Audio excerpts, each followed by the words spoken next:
So hello everyone, Grosey here, welcome back.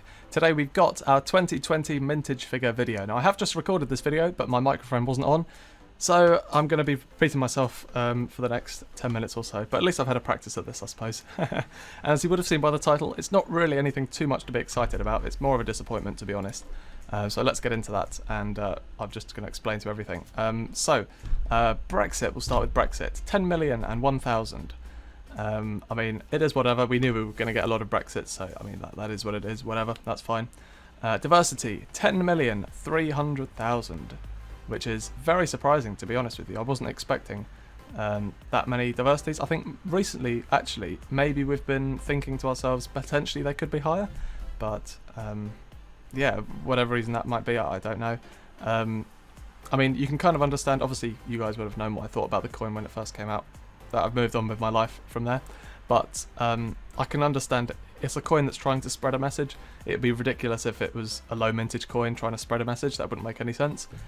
But the biggest sort of shock of the mintage figures, 2020 shields, 46,540,375, which is quite unbelievable, to be honest. I couldn't believe my eyes when I saw that, because we were all anticipating it to be NIFCs. It just goes to show you cannot predict this coin collecting at all. And I can feel myself getting frustrated just thinking about what I'm about to say again, because I got frustrated when I first filmed it.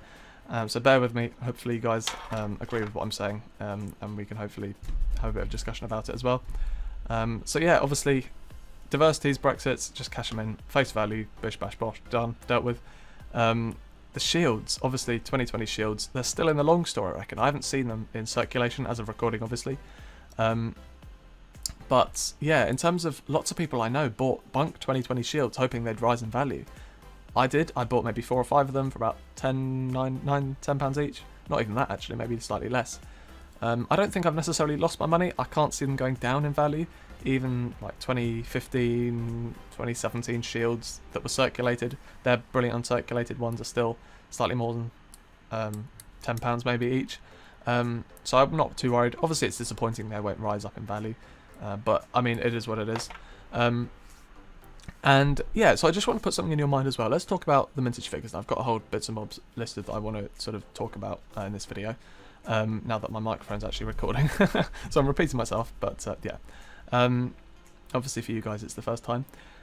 So 2008 shield, the first time the shield was released into circulation, 22,747,000, which is kind of, obviously, that's fine. It's kind of low considering it's the first batch of them that released, but whatever.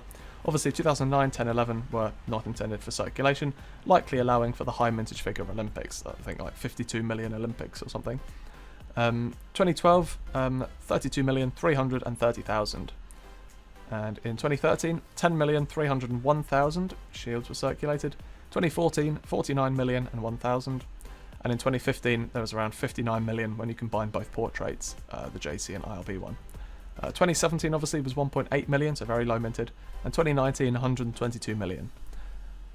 So you can see that this year is like the 3rd or 4th highest year for shields ever, given obviously what's happened in the world, given the apparent lack of demand for coins, which I'll come on to in a moment, that I think has been clearly debunked by these mintage figures. It's quite unbelievable, really. And I want that to be in your mind, given sort of as a context to what I'm about to say. So why recently have they done so many shields and not released any commemoratives? Since 2018, the first year where a commemorative was released but not issued into circulation. It's a recent thing. It's not always been like that. As I know it feels like it's always been like that, it's a very recent thing. 165 million shields in total, roughly, from 2019 and 2020.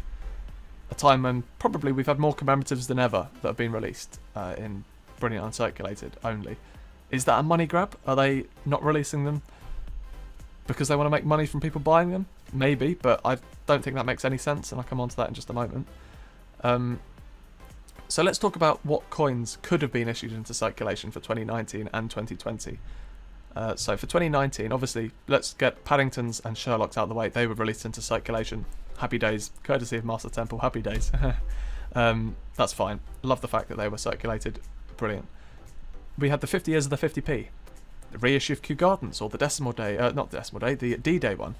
They could have released them. two coins that have a lot of meaning in the sense that Q is obviously Q, and then the D-Day one was only on the large 50p, so it's been out of circulation for ages. Maybe they couldn't have circulated a couple of them in the set, but I mean, it didn't stop them with the like the First World War set in the £2 coins. They didn't circulate the more recent ones. We've got two Gruffalo coins from 2019. Stephen Hawking, 2019 Peter Rabbit, Wallace and Gromit, and the 2019 Snowman. All coins that could have been released.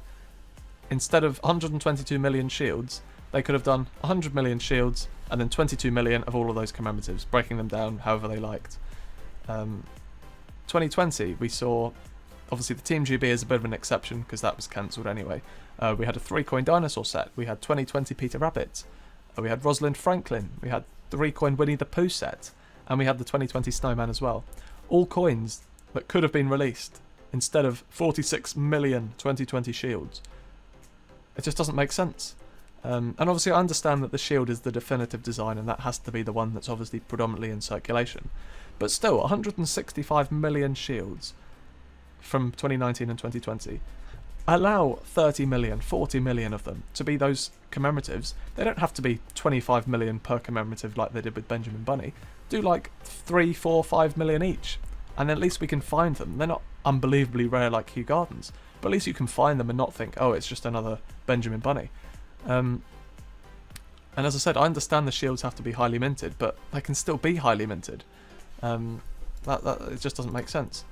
Obviously, what I'm saying doesn't really apply to £2. I understand that there's no demand for £2 from the Treasury, and that's kind of not even the Royal Mint's fault, so that's fine. It is what it is. But what I would say, people that will say, oh, the Royal Mint don't decide what gets circulated, how much gets circulated. There's a big distinction between the two things I just said. What gets circulated and how many get circulated. They don't decide how many overall. Say the Treasury come to them and say, we need 180 million 50p's. That's fine, they can only release 180 million 50p's. But someone decides, I know, what would be a good idea, let's release all of them as shields, or nearly all of them as shields. And that someone who made that decision, I suspect, works for the Royal Mint. That's why this is on the Royal Mint, not on the Treasury. And also, clearly there is demand for coins. People that would say, oh, there's no commemoratives, there's no demand for coins. Clearly there is demand, otherwise there wouldn't be 165 million shields from 2019 and 2020. Let's have a little look. And yeah, let's talk a little bit about some of the reasons as to why. This is all I wanted to talk about, really. Some of the reasons as to why perhaps they haven't released commemoratives designs. Is it a money grab? Are they not releasing them because then people buy them on the website? I think collectors buy coins anyway. I buy the coins, and the people that never bought the coins, I don't think they're suddenly going to start buying coins on the Royal Mint for £10 a coin just because they're not finding them in their change. If they can't afford them, they still can't afford them. It doesn't change anything. And if it is the cost of the dies to make the coins, for example, if it costs them money to make these dies to produce them, that's a recent thing. It wasn't a problem to mint 1.8 million shields in 2017, or Isaac Newton at 1.8 million 1,500 or whatever the mintage figure is, or even I don't know, the 2018 Potters to do them lower minted. It just, why is that a recent thing that they can't do low minted coins? Given they've demonstrated capacity to do that in the past. And if it is a case of it, they can't afford it, then the Royal Mint's the wrong company to be making coins. We can't have a company making coins that can't afford to make the coins, if that is the reason. Obviously, let's also throw out there the alphabet 10p's as well, or the lack of alphabet 10p's. 45 million shield 10p's released. There's me thinking, in 2019, oh, there must be no demand for 10p's. Sort of 84,000 per design for the alphabets in 2019, and then all of a sudden in 2020 we get 45 million shields. Just why not release 100,000 of each alphabet again for 2020? It just doesn't make any sense. Why not? It just blows my mind, given they're not even selling 2021s anyway. They were just never released. Why were they cancelled? Maybe the pandemic was a factor in it, but it didn't stop them making diversities and Brexits when they really wanted to. And you've got to wonder, this is my final point, you've got to wonder, And this is sort of what sums it all up, really. Do the raw mint make circulating coins with collectors in mind? And a lot of you will say, well, they should. And a lot of you will probably say, oh, don't be silly, of course they don't. They just make coins. But to both those situations, if the answer is yes, then I would say, why are they starving the circulating coin collectors of coins to find over the more recent years? Particularly those who cannot afford to buy the raw mint package coins, like the bunk coins. Just why? Why are they not releasing them? Why are they not? If they do make coins with collectors in mind, then it doesn't make any sense they don't release the commemoratives. And if they don't make them with collectors in mind, then what's the point in having commemoratives in the first place even if you're not going to release them? Just don't release them. What's the point? Because it's not going to bring new people into the hobby through finding a coin in their change and thinking, oh, well, that's interesting, let me look up further to see what that is. It just doesn't make any sense. Either way, it doesn't make sense that they're not circulating commemorative coins and releasing stupid amounts of shields. When they've demonstrated in the past they can release high amounts of shields, but then a reasonably small amount of other coins, like the Potters or the Battle of Britain or whatever else has come out over the years. It just doesn't make any sense. But anyway, I can feel myself getting frustrated, so I'll wrap it up there. As I said, in summary, 10 million 1,000 Brexits, 10 million 300,000 diversities, and 46 million 540,000 375 2020 shields, which will be out in circulation at some point. Anyway, that being said, I'm going to stop there before I get too frustrated. If you've enjoyed, make sure to leave a like down below, comment, subscribe, and I'll see you all later. Bye bye.